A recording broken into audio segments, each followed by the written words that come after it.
Welcome to Better.Do Better, presented by RX Physical Therapy, where we talk to local healthcare and fitness professionals about all things injury, recovery, health, fitness, and training. This week I'm talking to Jorge Murillo. He is a CrossFit athlete, a CrossFit coach at CrossFit Treehouse in Kenilworth. He is a coach at Alpha Fit Club and an all-around great guy. Hope you enjoy the episode. Yeah, so how's everything going at Treehouse? Oh, it's going excellent. Everything's been, honestly skyrocketing. It's funny that, from in the process since COVID happened to now, it's just like a complete difference now, I would say, where just like the environment, the classes have been growing, it's been getting packed out, and honestly, not only that, it's just like the growth and love for it. I've never seen it in the years that I've been there as it is now. It's just more of a community feeling, I would say, where everybody's together, but they also want to get better going in.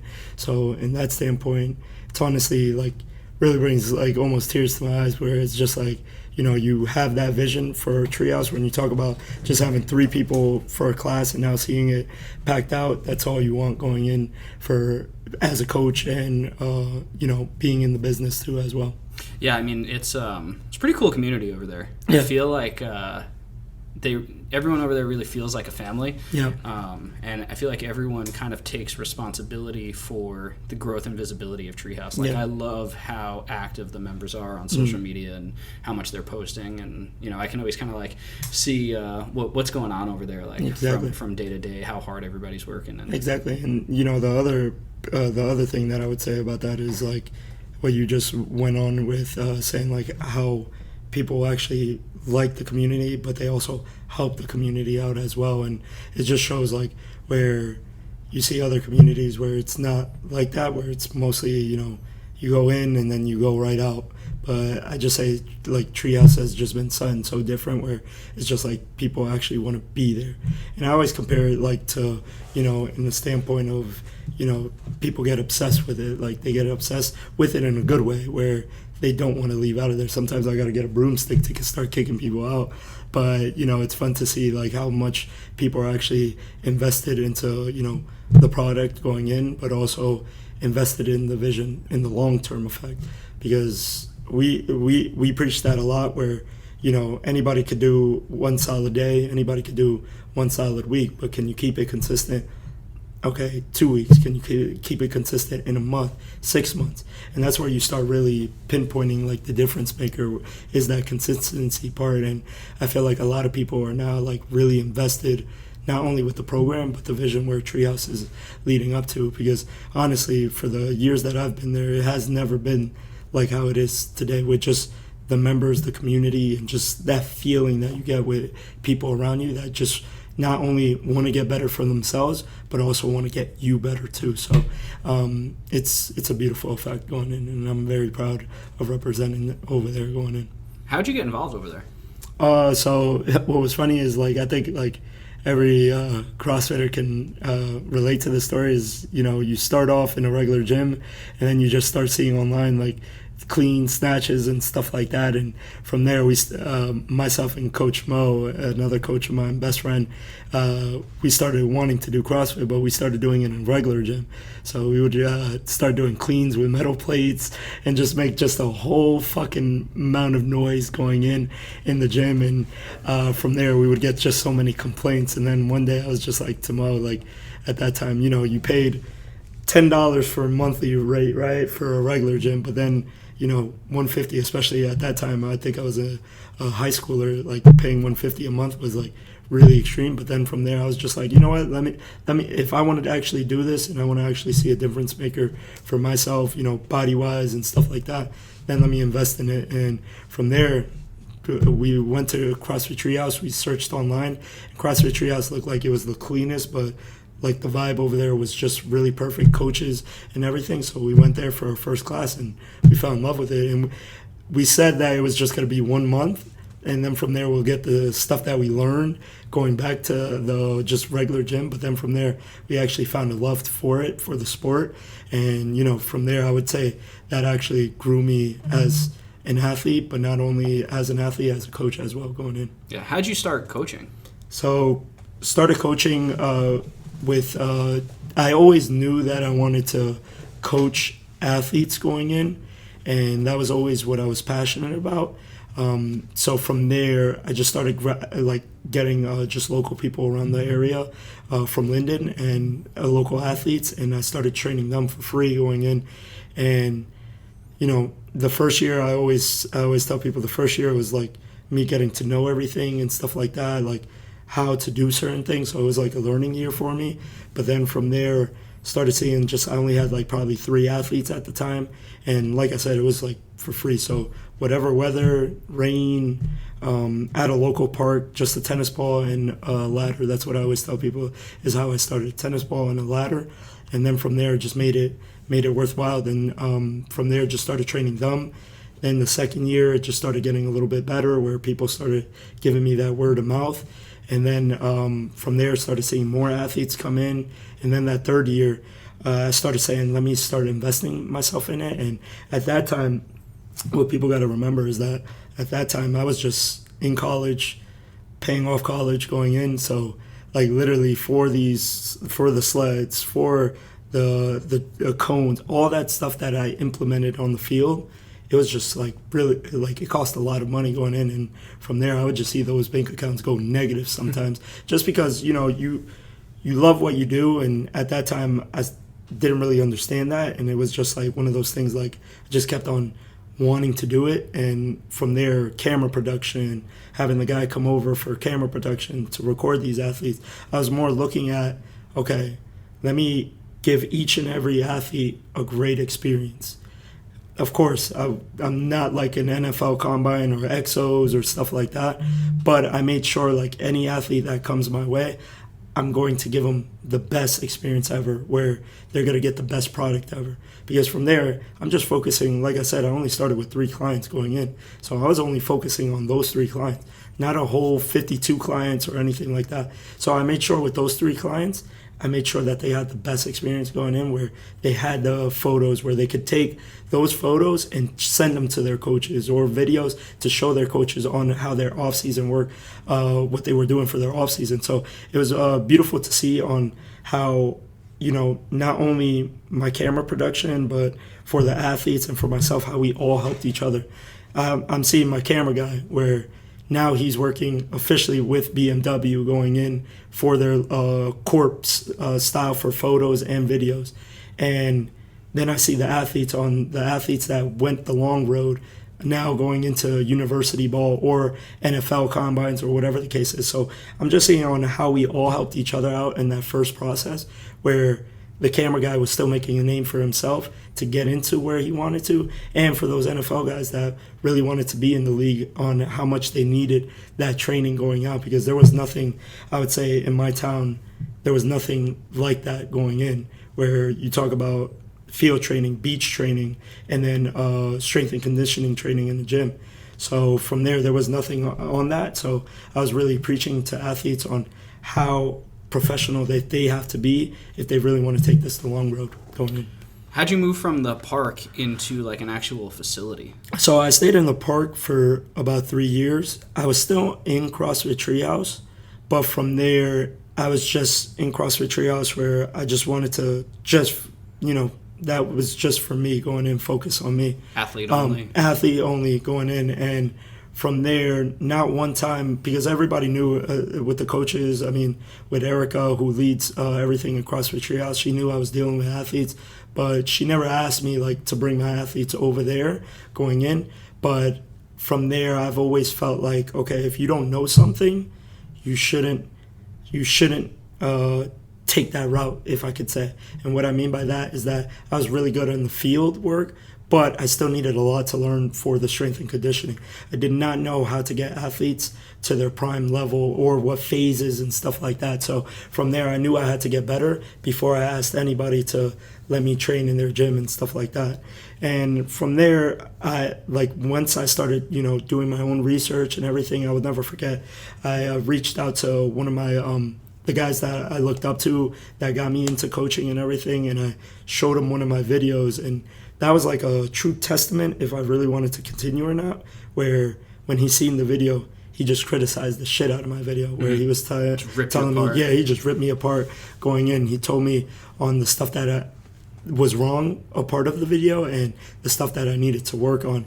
And it was like one of those criticism like where you never want to hear from, the guy that you look up to, like on what you need to work on or what you did bad going in. Like he ripped me a new one. Yeah. But from that standpoint, it was just like, okay, do I continue this or do I get better? Mm-hmm. And that's the route that I set to myself. Like, I want to get better in this because I know I have a love for this going in.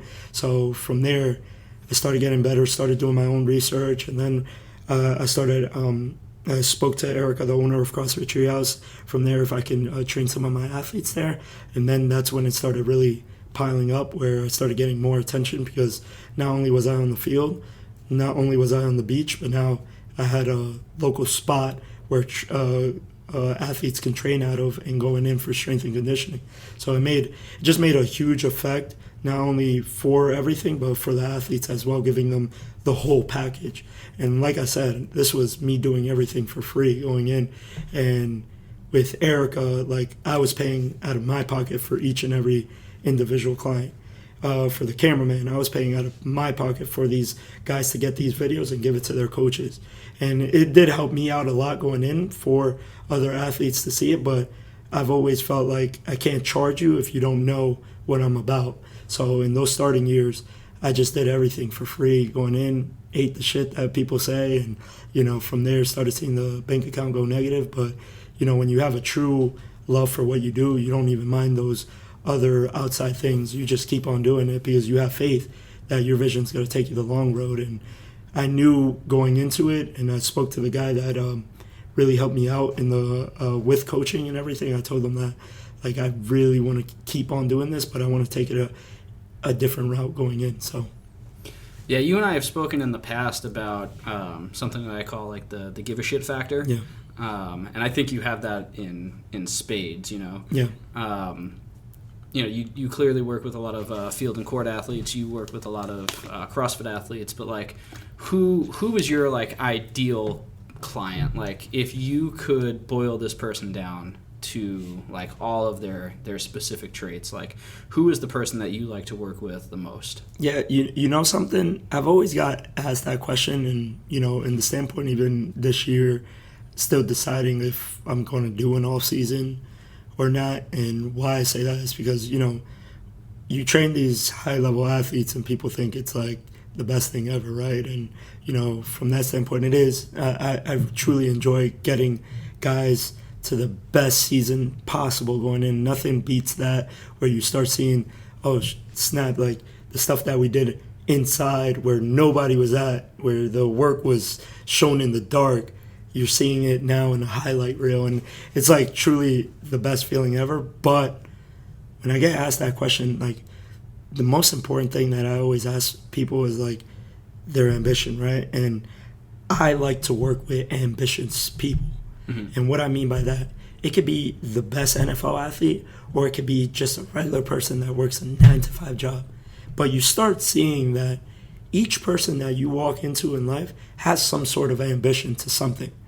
And that's the thing that I've realized in an early age is like, how can we tap into that ambition? Because I tell you the truth, there's some people that I have on a regular day basis that just work a 9-to-5 that outwork some NFL athletes because of their worth ethic. Mm-hmm. And vice versa going in. But you start seeing that where when you think about these athletes that get paid, let's say, a lot of freaking money, like their worth ethic should be on a high. But then there's that it doesn't always turn out to be like that. There's some athletes that just don't have the worth ethic. Mm-hmm. That when they come back from their off season where they should be working, they want to either party, drink, or stuff like that. So you start seeing, and then I have these regular clients that know, like, they want to take their business to a different level. They want to take their bodies to a different level. Whatever their ambition or goals are, they are very serious and committed to that. So those are the freaking people that I like working with. When they go inside the room, you have no hesitation that they're going to give you your 100%. But like I always tell people, that 100% coming in only comes from either the coach or the person that's in the room going in. Because like I said, for example, you work in the PT field. So if I was going to come into you just with no ambition or no nothing and just like completely not talk to you at all. And from there, you're just gonna go with your job. Okay, let's just go with it. But when you have the respect out of someone, that makes you want to bring your game up. And that's what I always tell people is like like the reason why I've gotten far with coaching and stuff like that is just because I've worked a lot on myself on the dark ends going in, where people can respect the coach. And that's what I always tell people. You got to walk the talk going in. Never program or make somebody do something that I'm not willing to do myself or haven't done. So from there, just seeing the respect output that I get for these clients, which is either if they're an NFL athlete or just a regular client, it's just like that's where it's just like key, and it makes the connection of a client to coach just work so much more going in.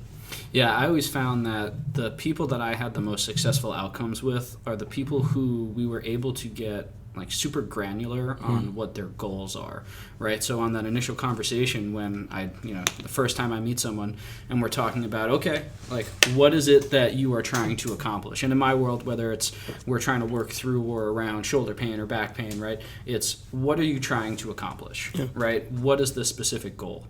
So it sounds like, for you at least, when you find someone who has a very clear idea about what their goal is, that's who you're trying to like target. Like exactly. that is your kind of person. Exactly. And it could be any type of goal too, like where it's just like, from that standpoint, what you start noticing is that there's people out there that'll do absolutely anything for that goal. Because that's my mindset going in. Like as a coach, as an athlete, I will do anything to get to either the person from point A to point B going in. And as an athlete, I won't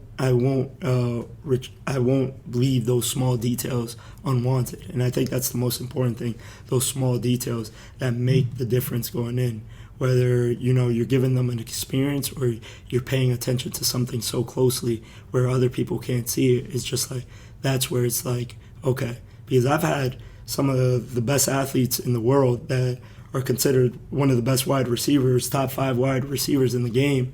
But when they came inside the facility, you could see on that small little detail, their knee is shifting out, or they're not balanced on the right foot. Those small little details are what people respect out of it, because you have an eye that most people don't catch. Because when you get people that have done stuff, a CrossFit athlete or athlete that's in the NFL, a lot of people go with them as like they praise them, or they go with them, whatever you want to do. I'm not that type of coach. If anything, you might not like me going in. That's what I tell all the people. Whenever I sit down with somebody that wants to train with me one-on-one, I tell them off from the bat, you might not like me going in, because I'm not here to be liked. I'm here for you to get to that specific goal going in. It's going to be freaking hard going in, because from there, we're not taking no shortcuts or anything. We're heading right through it. So from that standpoint, I always tell all my athletes that, and I think honestly that's what got me to that respect level, because they appreciate that so much more than what I always call a cheerleader going in. Right. You have to kind of live by the idea, if it doesn't challenge you, it won't change you. Exactly. Right. So I always tell my patients, like, if I'm asking them, how does something feel, like, is this easy? And they'll almost always tell me, no, this is not easy. And then they hate when I say next, because I'll tell them, like, if this were easy, we'd probably be doing something else. Yep. We'd have to be doing something else if we're going to have you reach your goal, right? Yep. You're not here for easy. You're here to be challenged and changed. Yep. So what are some of like the strategies or the techniques or the things that you use in order to be that coach? Like, how do you have that eye, or like, how do you kind of walk the line between being a coach who's objective and, for lack of a better term, like stern, and like, how do you walk that line between that and like being rude or like unlikable, because you're a very likable person? Yeah, and that's a funny question going in, because you start. I think that's the most important thing for a coach, to really realize that going in and learn that, where it's just like, I try my best, if it's a group setting or if it's a one-on-one session, to really get to know each and every athlete that goes into my doors. So pinpoint it. You're a coach too, Charles, where it's like, when an athlete comes into those doors that is just 100% ready to go. And you have those other days where you see this athlete that their energy depleted. So my question is always like, how can I get these individuals to not only be good on just one certain day, but to also be good consistently going in? And from in the standpoint of just being real, I think I would tell every coach is just being real with them going in, where it's like, whenever I talk to these clients, I talk to them how I would want to be talked to, how I would have wanted to be brought up to in the game. Coaches, athletes, whatever the case is just like, you have good information that you could give them. But that's the other thing, being a coach, sometimes people think they can't get feedback back. Like, I allow people to give me feedback as well. So it's like, I don't only talk to them a certain way, they could talk to me a certain way too if they don't feel like I'm on my A game or whatever the case is. So I think just that respect level, from not thinking, okay, I'm a coach, I know it all coming into the room. No, like, I want you to tell me either feedback or maybe something that I need help with, not only just in the gym, but maybe outside the gym. And those are those type of connections that I've built over the years, where I'm still a student in the game, where I will continue learning going in. And I think athletes, or whatever the case is, clients always see that I'm always, if I'm going forward or if I have to go backwards, I'm willing to do that.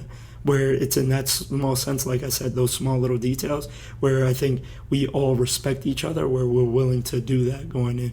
So, yeah, I find that like the first 5 minutes and the last 5 minutes of any session are probably the most important, because in that first 5 minutes, it's really just a check-in. Hey, exactly. How you doing? How's your day? How you feeling? Whatever, right? Because that's when you get the best gauge for like how that person is feeling that day, and if the plan that you made for them is still feasible, right? If this person walks in and they feel like crap, and you have a 1RM back squat testing day, like, you might have to change that plan, because it's not going to come out the way that you had hoped, and that's just going to change the entire dynamic of the relationship between you and them. You're not going to be happy with their results, they're not going to be happy with their results, and more importantly, they're not going to get anything out of that training session, right? And then the last 5 minutes is, hey, how did that feel? Like, are you clear on the plan? You know what we're doing, you know what you've got to do in between sessions, and things like that. And you just I like how you pinpointed on those first 5 minutes, because those first 5 minutes, I would say, for any coach is really crucial. Because if you see me ever coach a class or coach an athlete, I always ask them, how are you feeling? How's the body feeling? How's everything going in life going in? Because you start seeing these outside factors do play a huge role inside the program, but also plays a huge role like long-term goals as well. So, for example, when I get a client, I've had a client that was just dealing with just a lot of stuff, stressful stuff, that was really going to end their season going in, where sometimes when we were training, they would have to stop their training, literally get on the phone with lawyers and stuff like that. And you could just see it in the sense of the training of his performance, that was a bothering factor going in. So you start noticing that, and then when you have those one-on-one talks, I tell everybody, yes, I'm a coach, but sometimes I feel like I'm a therapist as well, where it's sometimes more than just an hour. I tell people all the time, it's more than just an hour going in. Sometimes we'll go maybe 2 hours, depending on the day going in, where as a coach, I just believe that you're trying to get someone better. Doesn't mean just the physical output of it. It's also the mental output, that what training really does for you. So, those first 5 minutes are very crucial, and just to see the last 5 minutes on when you do get someone that comes into those stressful times, or their body's like crap, and you try really shifting the focus onto them on whatever they're feeling, is like when you see them in that end of the 5 minutes, it's like happy going in on how they feel like they just went outside this world. Because like I tell everybody, once you get through these doors, that's it. Like, this is your time to get better. Whatever's happening outside, yes, it is happening outside, and we'll return back to it. But hopefully when we're in this inside here, you'll probably be 10 times better and stronger to attack whatever you're facing going in. So that's the one thing that I always tell everybody when they come up to me, is that a client or coach, whatever the case is that, when you get in here, nobody cares about the sob stories outside. We're here to get the job done going in. Whatever the case is, whatever we have that we have to deal with, yes, we'll deal with it and we'll be 10 times stronger. But when we're in here, this is where we develop that strength going in. Mm-hmm. And, you know, in the standpoint of, let's say you're a coach, Charles, and I come to your class for a 5 a.m. class and you just come in just all sleepy and downgraded with your energy. And from there, I'm going to just be like, yo, I don't like this guy, Charles. Like, he's supposed to be coaching me, but I feel no energy from him. So from that standpoint, I don't know what happened in your life that night that you probably were tired. Maybe something happened, maybe a situation. But in the end of the day, I'm a client. So from there, that's none of my business on what happened to you. From there, in the standpoint, when you got to come in at 5 a.m., you got to really just shut the door on whatever is happening in your life and get right into it. So that's one thing that I've learned in an early age, is that as hard as this sounds, is that one of the quotes that I live by is that you're only here once you are valued going in. And I live by that quote because from there, once you stop giving value to something, then from there, that's when everything just starts shifting downwards going in. Mm-hmm. That's why whenever I come every single morning or whatever time it is during the day, I make sure that I bring a top value going in for any of my clients or for any of the gyms that I work for, because from there, that's the only thing that brings my value up, is just how I perform day-to-day basis. Not only one day, but a consistent day process. Yeah, I've been in your class a handful of times at this point, and you come into the room with so much energy, and it's kind of funny because I know you do it on purpose, but every time you've done that, I'm like, okay, I better get ready for this class because now it's time for me to show up. I better do something. I better move because George is going to yell at me if I'm not matching his energy, and I better be here to do it. Because it's in the standpoint that it wasn't always like that for me going in, and I think about it as in the standpoint when someone comes into the room, they might be dealing with something. And for me, when I was coming up, like, in the standpoint of what the situations I was going through, like I was homeless when I first started all this going in, and from that standpoint was dealing with drugs and stuff like that. So there can be a client that walks in, same situation that comes into my classes going in, or a situation that they're mentally wrapped up on. And for my hopes is that I hope that, this hour that you come into my doors will be the best fucking hour that you get out of your day. Because what people think about, I always put this on social media, win the day. Win the day. That's all you got to focus on. You don't got to focus on anything else. You don't got to focus on what's going to happen tomorrow, what's going to happen 2 weeks from now. No, just win your day. And from there, now you just start breaking it up into smaller details. Win your hour. Win your hour. Win your first 30 minutes. And that's how my head has always been wrapped up in training, is that, yeah, I see the training for the full week, but from there, I'm just thinking about that one day. How can I get the best approach with my training that one day? And I took that same mindset into coaching, is just win the day going in. When you're as a coach, try affecting as many people as you can in that day going in. See smiles. Because the thing that I hate the most is when people come in just with their shoulders rounded, looking down, all sad and stuff like that. Where from there, I've learned, because I've had doors shut right in my face, because I used to be like that guy that comes in all timid, all shy and stuff like that. And guess what? The real world just shuts those doors right in front of your face. So in that standpoint, whenever I get inside my facility or whatever the case is, inside my realm, that the energy is coming out, because this wasn't supposed to happen for me. And you start realizing that it's an honor to be doing this going in, and to a high level. So from there, it's just like I take real honor in that going in. Yeah, be the highlight. Yeah.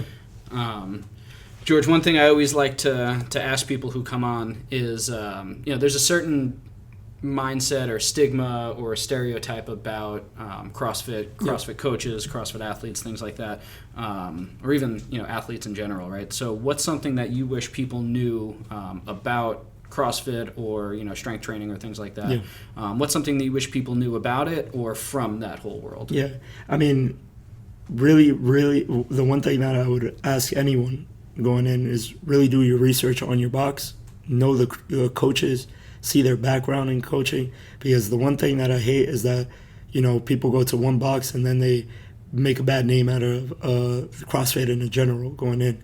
And in the standpoint, I've met some good boxes going in, met some good coaches that from there I'm still learning too from this day. And then I've seen just some shitty boxes going in that just program. And what I always tell people, CrossFit in general, anybody can really open up a CrossFit gym going in. But we take a standpoint, especially in the CrossFit gyms that I've been a part of over here in Cedar Grove, CrossFit Treehouse, everywhere going in, is that, in the standpoint of people knowing their stuff, you start realizing who really knows their stuff or not. And from there, you just start seeing, in the standpoint of CrossFit going in, like, I what I've loved about it is just the transformation of not only just weightlifting, not only just conditioning, not only just gymnastics. It's like a combination of of everything together. And if you find a gym that programs everything really good, it's just like stick with it. From there, be consistent with it. But if you're still searching for a gym going in, I would definitely say do your research before you head into any gym, right? Going in, see the research, see their coaches in there, see what degrees that they have, see their knowledge, talk to them going in. Because from there, you start realizing that you can't fake true shit. So in a longevity type of sense, right? So from there, you start realizing that. And, from that standpoint, it's just like, that's what I always tell all my athletes. It's just like, it's all about longevity with this program. It's not going to be what you see in social media where people are just killing themselves with Metcons, or people are just hitting PRs every single day. Like, no, you got to trust in the process. And another thing that I always tell people is that the boring shit works going in. The stuff that you see weekly, day in and day out, works because it's in a consistent basis. So that's another thing that I would definitely tell athletes, is that stick with your boring stuff. And, what I tell people from a 6-week program that myself and Enzo, I give a shout out to Enzo because he's one of the guys that I really look up to in this game that taught me a lot, where it's just like the 6-week program, nothing really changes in that 6-week program. We're still hitting our back squats, we're still hitting our lower body. Percentages are probably just different. But from there, what people got to realize is that boring stuff actually works to get you to whatever goals that you want to get to. Awesome, man. Consistency is key. Yep. So thank you so much for coming on. For anyone who wants to learn a little bit more about CrossFit Treehouse, how to train there, if they want to learn a little bit more about you or find you, different ways to work with you, where can they find you or reach you? They could definitely reach me out in Instagram, going in and Jorge Murillo Training at Instagram. And then from there, we also have the CrossFit Treehouse page if anyone wants to go out and shoot out and throw some weights with me over there. So from that standpoint, those are the two places you could reach me. And from there, yeah. Cool. George, thank you so much. And everybody listening, thank you. Thank you, Charles. Have a great day. Appreciate you.